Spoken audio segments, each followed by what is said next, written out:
안녕하세요. 통일코리아 지도자의 문경주입니다. 저희 역사의 그 어두운 면을 좀 얘기하려고 그러는데요.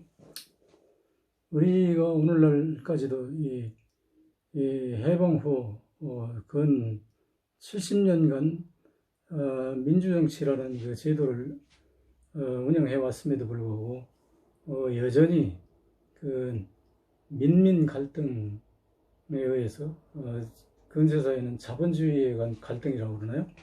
근데 이것은 옛날하고 별반 바뀌질 않았죠. 그 조선시대, 우리 근세사는 이제 조선시대하고 연결시킬 수가 있는데, 조선시대, 그 조선 말기까지도 우리는 양반 상민제도로 이제 나뉘어가지고, 양반들은 소위 그 권력을 등에 업고, 부정부패를 일삼아 오면서 상대적으로 약소민족인 그 상민들을 이제 피압박 지배했다고 할 수 있는데요. 물론 우리만이 그런 게 아니라 그 이전에 서구 열강들도 그랬죠. 그런데 그 사람들은 자신의 종족을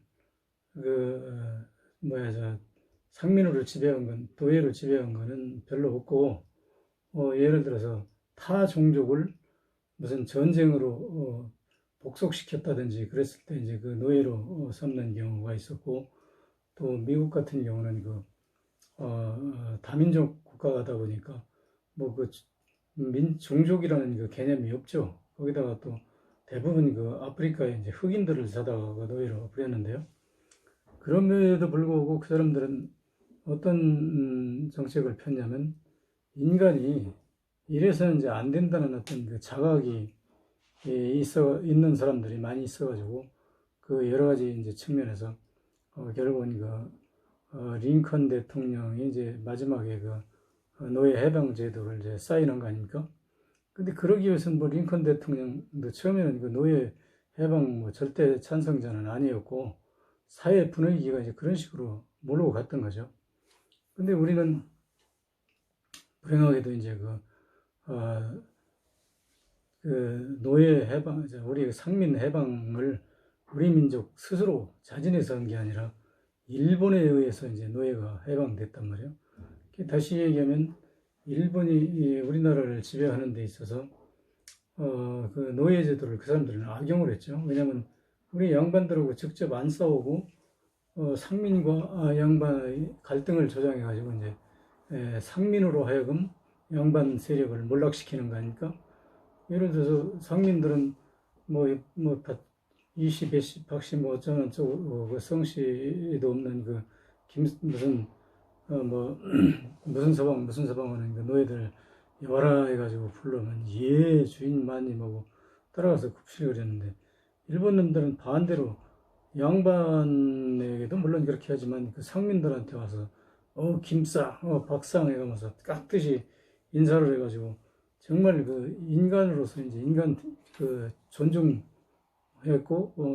그 인권을 대우했죠.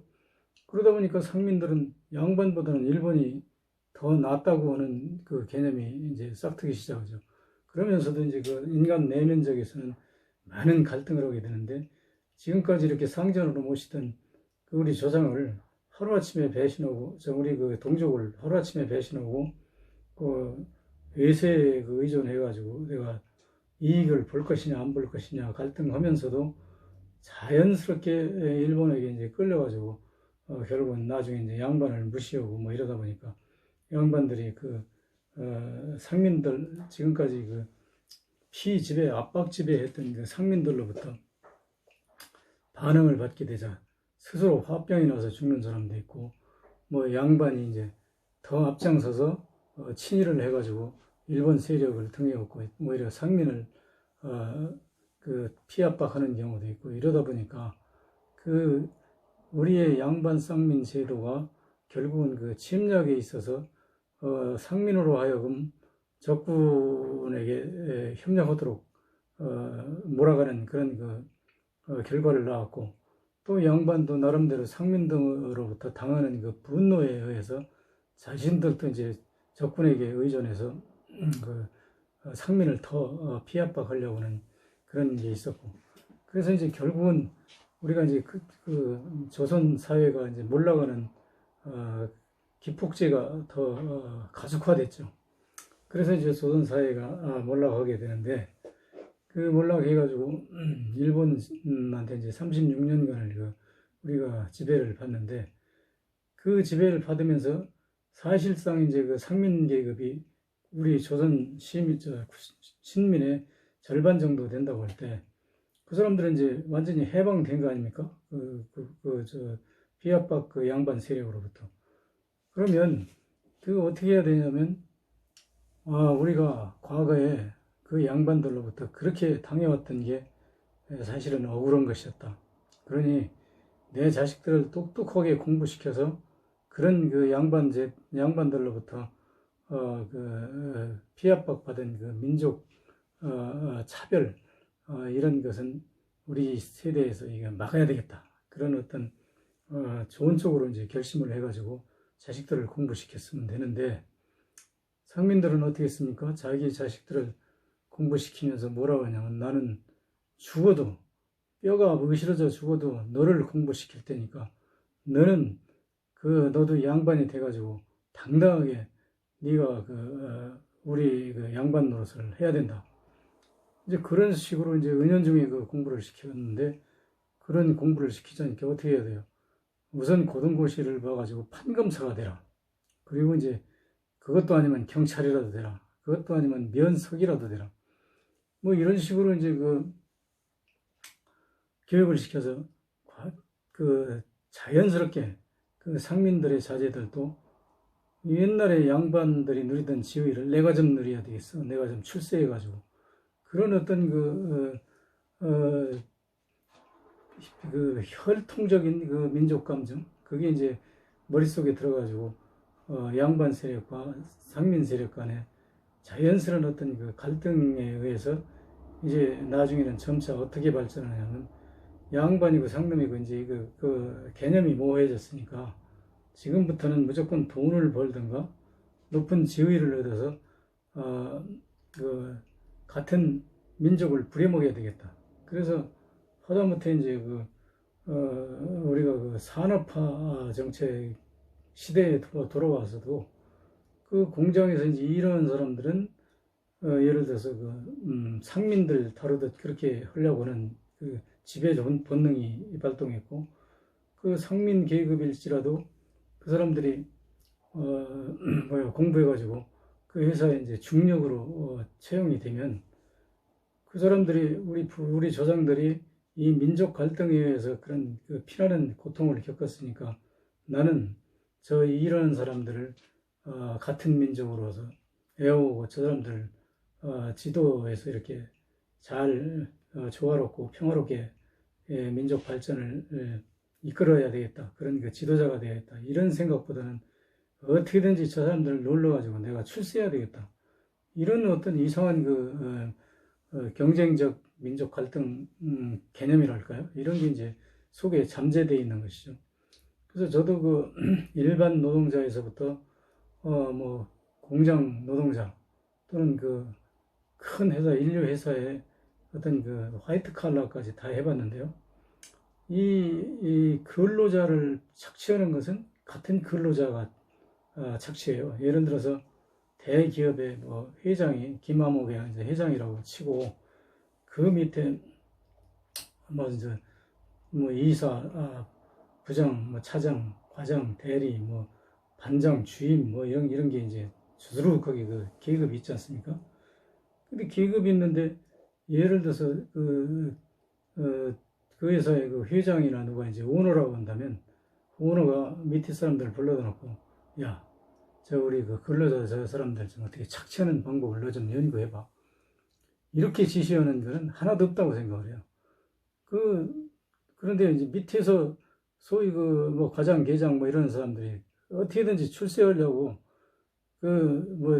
근로자들을 대처하는 데 있어서 이상한 어떤 제도를, 편법적인 제도를 만들어가지고, 회장님, 이렇게 하면요, 근로자들을 월급 안 올려주고도 할 수가 있어요. 예를 들어서 비정규직으로 채용한다든지, 아니면 예를 들어서 회사에서 매 3년마다 저기 뭐야 해고시켰다가 해고시키는 게 아니라 정식으로 사표를 받았다가 다시 채용하는 식으로 하면 나중에 퇴직금에서 엄청난 이익이 옵니다. 이게 왜냐하면 퇴직금을 그냥 놔두면 10년, 20년 후에 뭐 그 연동제로 해가지고 엄청난 퇴직금을 줘야 되는데 그 한 3년이나 5년 만에 사표 받고 다시 채용하면요 퇴직할 때 돈 몇 푼 안 줘도 돼요.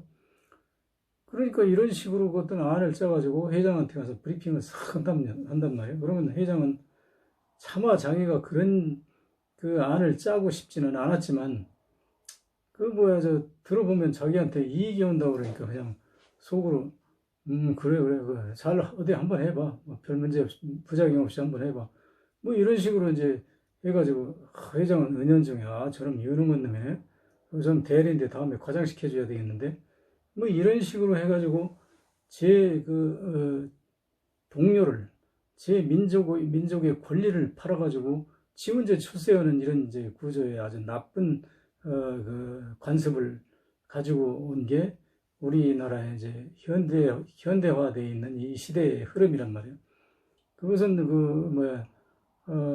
공직에서도 마찬가지예요. 공직에서는 이제 그거 유형이 틀린 것 같은데 공직이나 군대도 그건 이제 뭐 그런 식보다는 이제 오너가 뚜렷한 오너가 없으니까 잘 하는 척 해가지고 상관에게 막 뇌물을 주고 내가 아는 공직자들 대부분 보면요 그 마누라가 설치인 사람은 다 출세했어요. 예를 들어서 마누라가 상사 집에 가서 뭐 설거지도 해주고 무슨 뇌물도 갖다 주고 그 사모님하고 친해가지고 어떻게 이렇게 긁은 집들은 쉽게 과장도 되고 계장도 되고 다 이렇게 출세를 했는데 정말 열심히 정직하게 일만 한 사람들은 출세가 늦어지더라고요. 그러니까 이런 이 공직사회든 일반사회든 이 제도적인 바탕에 들어가 보면 아주 비열하고 아주 모순된 어떤 수수에 의해서 이 사회가 지배되어지고 있다.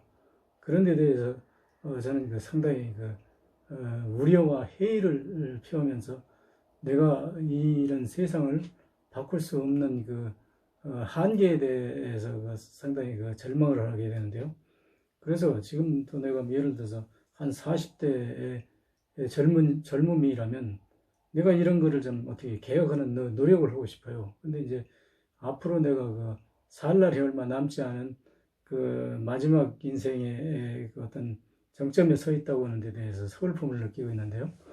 그렇게 얘기하면 어떤 분은 그러겠죠. 그럼 넌 젊었을 때 좀 하지 왜 안 했냐? 젊었을 때는 제가 하려고 노력을 했죠. 하려고 노력을 했는데 저희 가족이 먹고 살아야 되기 때문에 도저히 할 수 없는 그런 환경이었어요.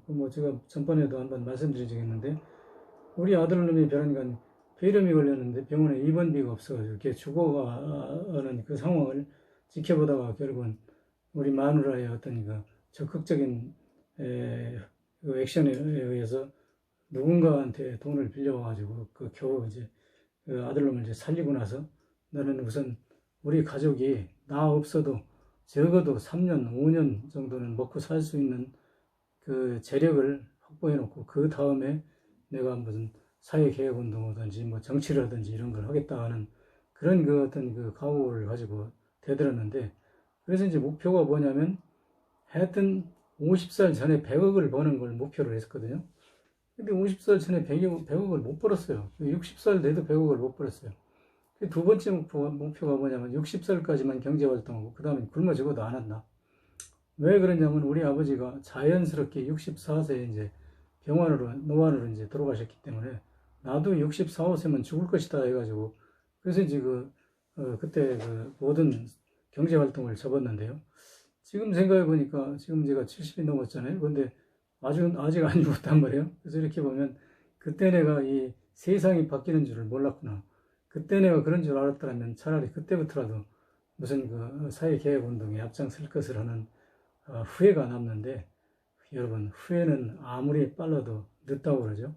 그래서 우리 사회는 그런 모순들을 해결하지 못한 데에서 오늘날의 민족 갈등이 이루어진다고 하는 슬픔을 제가 느끼고 있습니다. 감사합니다. 여기까지 하겠습니다.